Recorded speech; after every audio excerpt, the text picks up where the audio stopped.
तभी आप घर पर जा करके करोगे। तो बैठ करके अच्छी तरह समझ लीजिएगा। और जितने पुराने प्रेमी भाई, पेड़ पौधे पशु पंछी कुछ नहीं, न पहले देवी थे न देवता थे, न ब्रह्मा थे न विष्णु थे न महादेव थे, पहले कुछ नहीं था। तो पहले कौन था? आपकी धर्म पुस्तकों में लिखा है कि एक अनीय अनामा अभिसच्चिदानंद प्रभु धामा। एक अनी अनामी महाप्रभु अपने अनामी धाम में अखंड राज किया करते थे।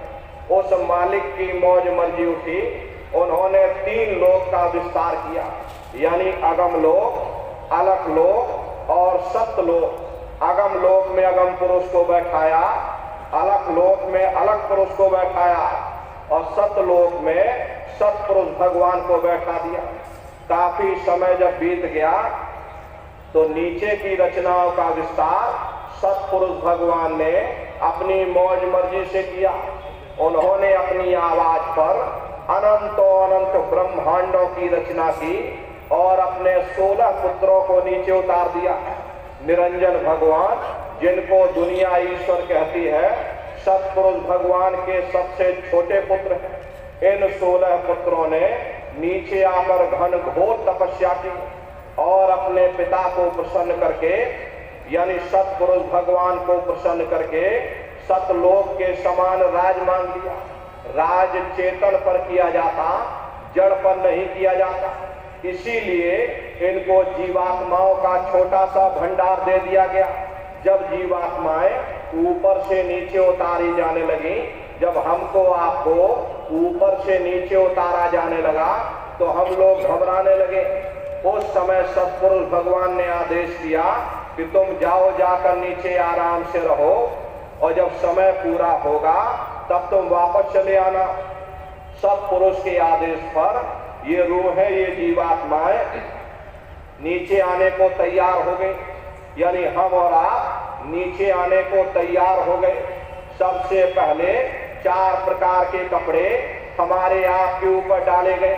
कारण कपड़ा, सूक्ष्म कपड़ा, लिंग कपड़ा और स्थूल कपड़ा।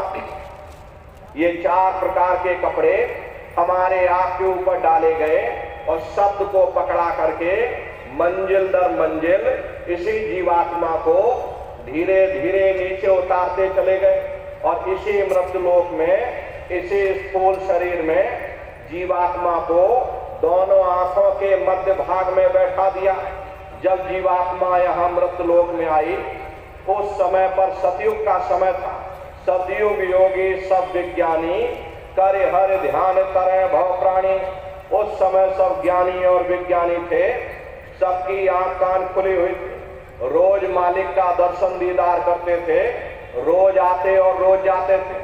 और जब समय पूरा हो जाता था ये जीवात्माएं अपने देश वापस चली जाती थी, फिर लौट करके कभी मृत्युलोक में नहीं आती थी। ऐसे न जाने कितनी जीवात्माएं अपने देश वापस लौट गई। तब निरंजन भगवान ने विचार किया कि हमने इतनी मेहनत करके, हमने इतनी तपस्या करके सतपुरुष भगवान को प्रसन्न करके जीवात्माओं का छोटा सा भंडार वरदान के रूप में मांग लिया। अगर ये जीवात्माएं ऐसे ही अपने घर वापस चली जाएंगी, इन पर हम कोई रोक टोक नहीं लगाएंगे तो एक दिन मेरा राज समाप्त हो जाएगा। तो उन्होंने बड़ी होशियारी के साथ कर्मों का विधान बना दिया। कर्मों का विधान बना करके इस संसार में जीवात्माओं को सुना दिया कि भाई ये पुण्य कर्म है, ये पाप कर्म है। और जीवात्माओं से कह दिया गया कि काल रूप में तिन कर भाता और शुभ अशुभ कर्म फल दाता, यानी मैं काल रूप हूँ और शुभ अशुभ कर्मों का मैं फल दूंगा। कर्म करने की स्वतंत्रता हमको आपको दे दी गई और फल देने का अधिकार इन्होंने अपने हाथ में रख लिया। धीरे धीरे ये जीवात्माएं कर्मों की बेड़ियों में जकड़ती चली गई। जिस नाम की डोरी को पकड़ करके, जिस शब्द को पकड़ करके ये जीवात्माएं ऊपर से नीचे आई थी, वो नाम की डोरी, वो शब्द हाथ से छूट गया। कर्मों के कारण धीरे धीरे शब्द हाथ से छूट गया। तब से लेके आज तक न जाने कितने युग और कल्प बीत गए, हम लोग यहीं पर भट्टा खा रहे हैं। अगर वो नाम की डोरी हाथ में आ जाए, शब्द की डोरी हाथ में आ जावे, तो शब्द कर्म की रेख कटावे और शब्द शब्द में जाए मिलावे। शब्द वो साबुन है जो तुम्हारे कर्मों को साफ कर देगा और तुम्हें शब्द दर शब्द यानी मंजिल दर मंजिल अपने घर वापस पहुंचा देगा। तो प्रेमी भाई बहनों, इस कलयुग में सुरत शब्द नाम की कमाई यही जीवन का आधार है। जीवात्माएं अगर इस भव सागर से पार होना चाहती हैं तो एक ही आधार इस कलयुग में है, सुरत शब्द नाम की कमाई। कलयुग केवल नाम धारा, सुमिर सुमिर नर उतर ही पारा। कलयुग में केवल नाम का आधार है, वो नाम तुम्हारे अंदर दिन रात धुनकारे दे रहा। तो प्रेमी भाई बहनों, कैसे सुरत शब्द नाम की कमाई करोगे? बहुत से नए प्रेमी भाई बहन आए हुए हो, आप लोग अच्छी तरह समझ लो। बहुत से लोग आए हैं कि भाई हम कैसे सुमरन ध्यान